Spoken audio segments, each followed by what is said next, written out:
So finally we're taking a look at Nekhret, something that many people have actually been asking for. And this one is probably gonna be a bit shorter and more simpler than my typical champion guide, but there is still some stuff to know about him, so it's good that we go through him. And he was released to the game around 2.5 years ago, so quite many people do actually have him at this point. And me personally, I've gotten very lucky and I happen to have 2 of him. And he is one of those champions that multiple copies of him isn't bad, and you probably don't want to empower him unless you have many copies, but probably 2 or even 3 you might find use for.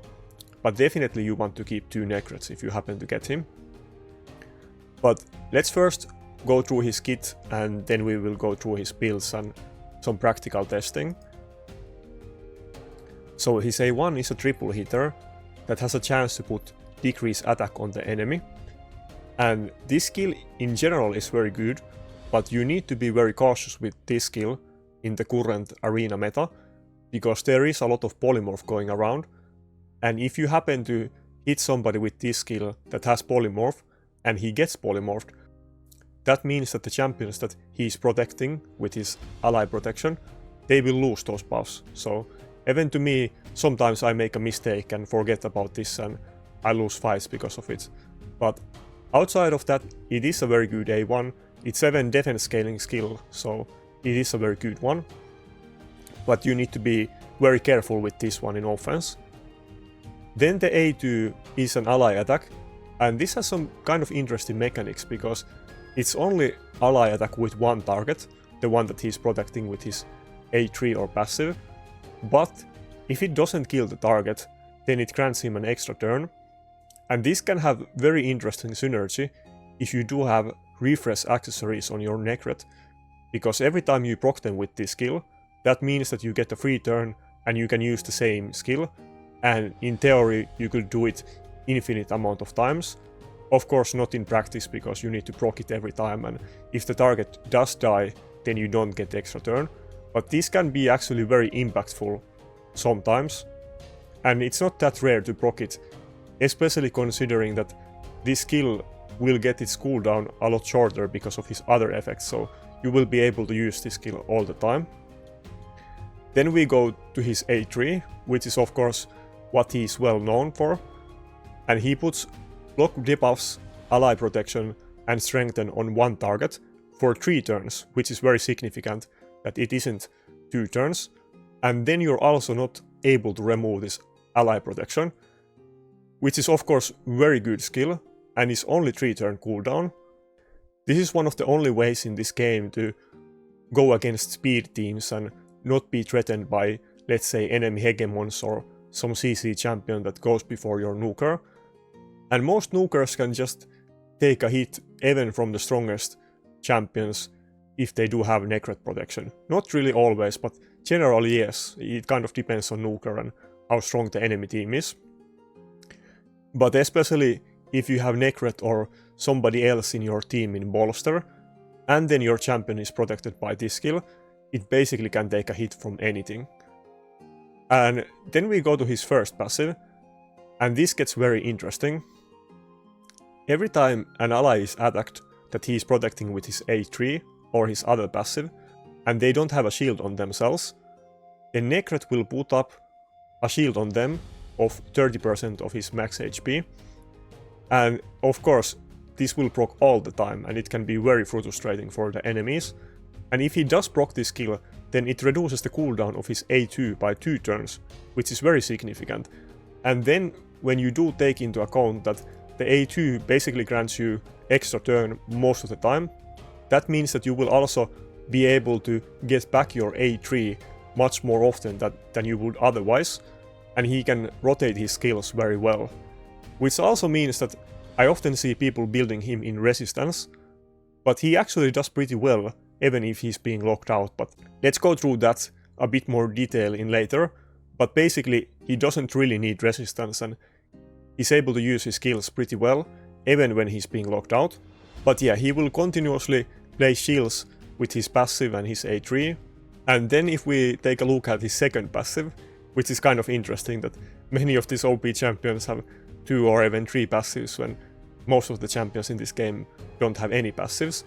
But it basically does A3 on the lowest HP target at the start of the fight, so you get the block debuffs, strengthen and ally protection, but they last for longer than average, and the ally protection is for 6 turns, which means that he will proc the shield on his other passive for 6 turns, which makes the other target basically unkillable until the Nekhret dies. Now of course it's possible to kill it if you have some very hard hitting champions like Georgid or Rotos, but most of the time you have to kill the Nekhret before you can actually kill the squishy nuker. Then if we actually take a look at Nekhret builds, there is several different ways that you can build him, but I would say that the typical main ones that you currently see is either Stone Skin or Shield, and it can be slow or fast, both of those are used. But generally, if you go for a slow build, then you will literally aim for 0 speed like this one, and if you go for a high speed build, then you might go for a very fast build, maybe 200 speed or maybe even 300 speed. But in the high speed build, most of the time reaction will not be relevant, and you probably want to go with Refresh instead, which has very good synergy with his A2 specifically. And if you do go with the slow build, then you will go with reaction. And personally, I do have 2 Nekhrets, so the other one is in a slow shield, and the other one is in a fast bolster, but usually people would have one in Stone Skin and one in shield, and there's definitely room for a bit of variations. And oftentimes enemies are expecting your Nekhret to be very slow, so for it to be faster than that can also catch them off guard, especially in live arena. Now you might be wondering, why is this Nekhret in shield set when bolster is much better? Well, bolster is better, but the way it works is that if you have both shield and bolster in your team, they will stack together and the shield set will also be protected and cannot be removed. So this Nekhret I always use with my bolster dodges, and that means that this shield cannot be removed, and he does get a lot of stats from this shield set specifically, and the main reason for this is that this build I'm able to do him with 0 speed. He does get 10 speed from faction guardians, but nothing from the item sets, and this is the kind of build that I want to have on this Nekhret, and I do have another one that is faster one. If I do happen to get a good bolster set that is slow in future, I will definitely switch it around when I can, because it does heal you a bit more, but shield is perfectly viable with Nekhret. Of course it kind of depends that if you use him in live arena and you don't use him with bolster, or like somebody else in bolster in the team, then it can be inconsistent and maybe enemy Ukkos or something might be able to remove it. But in specific situations, if the enemy doesn't have buff strip, or you are using another champion in bolster set, then shield is basically almost as good as bolster. But basically I would gear him either in shield, bolster or stone skin, and if it ever happens that polymorph is nerfed, or there is some kind of new item set or passive or something that can counter polymorph, then he is definitely the best champion in the game to use protection set, because he will place immunity buff at the start of the fight on your nuker, and that means that if it's protected by protection set, it cannot be removed by buff strippers, and that also means that they cannot place any debuffs on your nuker. And this used to be actually very meta just before Blessings were released, and because of polymorph, protection set became totally unused. But if I quickly show you my other Nekhret, this is the other one that I'm running. I use this more in live arena, and the other one is more in classic arena defense. But this one is in a kind of fast bolster build with 2-piece refresh, which of course will synergize very well with his A2. Now you could go with totally different speeds. You could go 150 speed, you could go 300 speed. Having some kind of different speed that enemies are not used to can definitely surprise them sometimes and get you some wins. But if you do go on a fast build, then oftentimes reaction is pointless. But I would say that in this build, 200 speed, oftentimes reaction is still useful, so you could go with reaction, but I have the other one in reaction and this one is purposefully in refresh. Now the one thing I would say is that I do see many people building Nekhrets with a little bit of resistance, maybe like 500 or so. I would say that don't do it, just focus on HP and defense and possibly some speed. He doesn't really need to resist anything. With polymorph and stuff, often it can be even beneficial for your team if he can take debuffs, and if the enemy nuker is able to put some debuffs on your Nekhret, it might actually win you some fights, like Taras fearing him and getting polymorphed, and you basically win the fight because of that. And even if he is locked out, I mean, you basically can't gear anybody in this game with enough resistance to resist Warlord and also be tanky, except maybe Mitrola. But outside of that, you can't be tanky and resist it. And because of the mechanics with his skills, that he places the buffs at the start of the fight, and he will have his A2 reduced by 2 turns every time he procs his shield passive, which happens very often, he will get his cooldowns back even against Warlord teams. So I would say that there is no reason to go with any kind of resistance on him, and it can even be harmful, so I would actually try to go low resistance on purpose. And I'm sure somebody's gonna disagree with me on that one, but that is my opinion. Then here is the masteries that I use on him, and I would say that there isn't too much variation to this one. Only thing that you should note here is that if you're going for a slow build, then you definitely don't want to go with Cycle of Revenge, but if you do use a fast build, then you want to use it. And if you're using fast build, then you probably want to go with Spirit Haste as well, so... And then Selfless Defender is a very good mastery. Of course it only applies at the start of the fight, but one thing to note of this mastery is that it can only be on one champion on your team. If you have multiple champions with this mastery, only one of them will proc it. So if you have somebody else like UDK or whoever with this mastery, then you need to decide which one do you want to have it. So you might not always want to have it on Nekhret, but usually Nekhret is the kind of champion that you want to use Selfless Defender on. Then if we go through the blessings, this is gonna be very simple. I would pretty much just say that go with Polymorph. Now, the second option that you could consider is Life Harvest, and some people do this in offense. It does grant him a significant amount of HP and turn meter that might be useful in a fast refresh build for offense, and it will also destroy the enemy HP by a huge amount every time they get revived.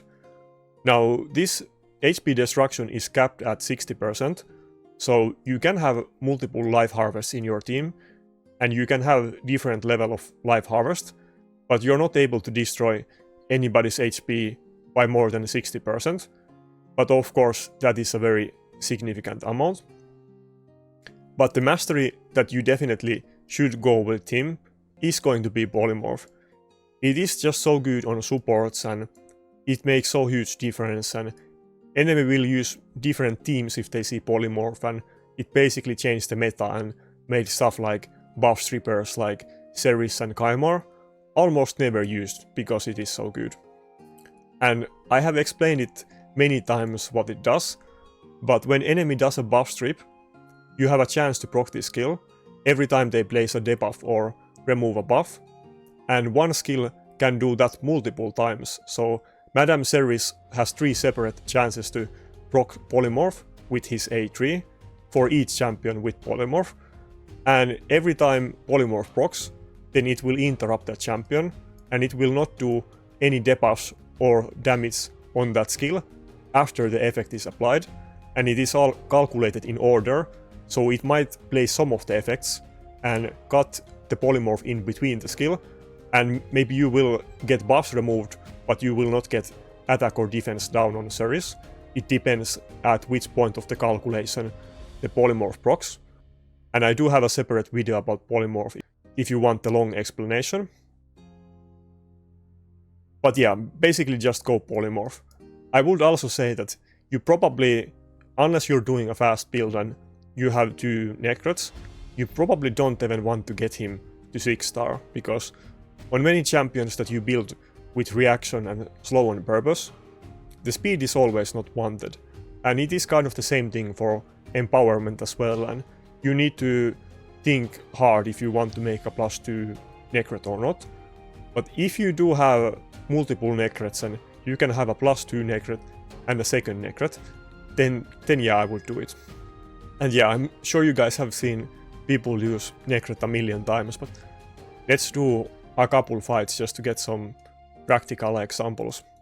Okay, maybe here is a pretty easy fight that is good for testing Nekhret, but of course the Hegemon will not be able to place any debuff skills on the Rotos at the start of the fight because of Nekhret, and it will also protect him for a very long time, even from the damage from Hebrag, and basically the Rotos won't die until Hebrag dies.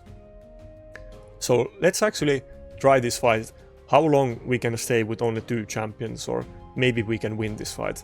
It isn't really the purpose to like get a win here, but we can just see how much pain only these 2 champions are to him. Now, when we kill the enemy Nekhret, and that's what you should always do to them and what they will do to you, we need to kill the Nekhret so that we get rid of the buffs from Hebrag. Now, Hebrag is so squishy that without shields I would just be able to kill it with A3, but for the sake of being practical, let's go with the A3 on Nekhret like you usually would do, and then the Hebrag will do a hard AoE nuke on me, but it's not gonna do any damage on Rotos until Nekhret is dead, of course. And one important thing, by the way, that you should know about this kind of stuff is that the placement that you put your champions does make a decent amount of difference. And in general, let's say that the enemy does AoE skill. If the Nekhret is behind your nuker in your team order, then even if he does die to that AoE skill, he will still put a shield on the nuker during that AoE attack, because the nuker will get hit first, and it will protect him. And that's how people used to do it back in the days, that Nekhret would always be the last member in your party. But actually, nowadays it's usually different because of polymorph.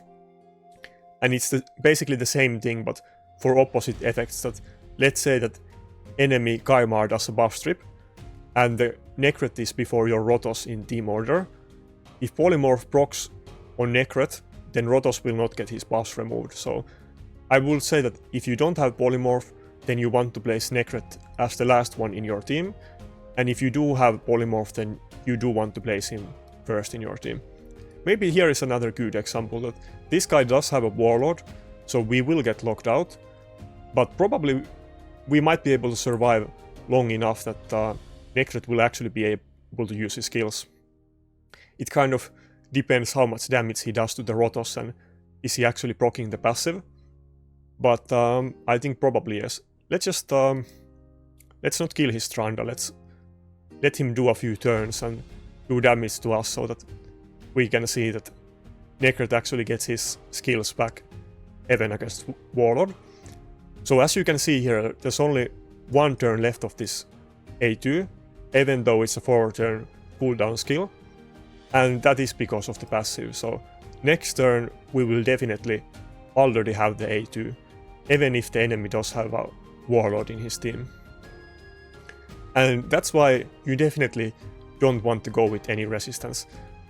Many people like to go with resistance on Nekhret. I usually see something like 500 resistance builds, and I just don't think you really should go with that. Also because of polymorph, but there is 2 very good reasons to not do it.